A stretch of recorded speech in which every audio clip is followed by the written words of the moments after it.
एक गांव में सुंदरी नाम की एक औरत रहती थी। सुंदरी अपनी समझदारी और चालाकी के लिए दूर दूर तक मशहूर थी। उसका पति रामदास एक मेहनती आदमी था, लेकिन समझ में थोड़ा कमजोर था। घर की जिम्मेदारी सुंदरी संभालती थी और अपने तीखे दिमाग से हर मुश्किल को हल कर लेती थी।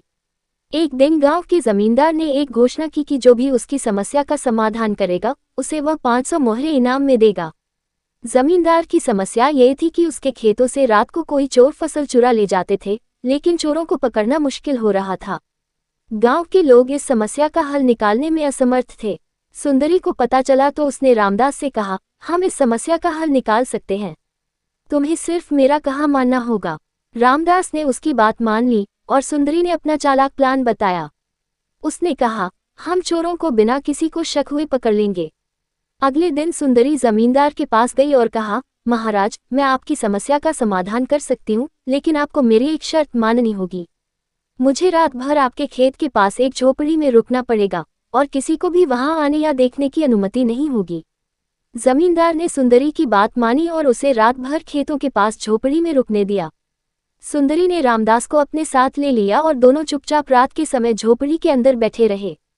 जैसे ही रात गहरी हुई, सुंदरी ने जोर जोर से बोलना शुरू किया, ये कैसी समस्या है? अगर कोई यह जान जाए कि हमने खेत के बीच में पैसे छुपा रखे हैं, तो वह जरूर यहाँ आएगा।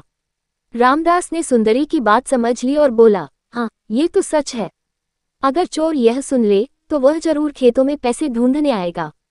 उनकी बात सुनकर चोर, जो झोपड़ी के आसपास छिपे हुए थे, ये समझ गए कि खेतों में कहीं पैसे छुपाए गए हैं। चोर उसी रात खेतों में पैसे ढूंढने निकल पड़े, लेकिन जैसे ही चोर खेतों में घुसे, जमींदार के सिपाहियों ने उन्हें पकड़ लिया, जो पहले से छिपकर चोरों का इंतजार कर रहे थे। अगले दिन जमींदार सुंदरी से बहुत प्रभावित हुआ और उसे 500 मोहरे इनाम में दी। गांव के लोग सुंदर की चतुराई की तारीफ करने लगे और उसकी समझदारी की मिसाल देने लगे। सुंदरी ने अपने पति रामदास के साथ वह पैसे समझदारी से खर्च किए और अपनी जिंदगी को और सुखमय बनाया। इस प्रकार सुंदरी अपनी चतुराई और समझदारी से सिर्फ अपने घर ही नहीं, बल्कि पूरे गांव के लोगों का सम्मान जीत गई। अगर वीडियो अच्छी लगी हो तो वीडियो को लाइक करें, शेयर करें और सब्सक्राइब करें।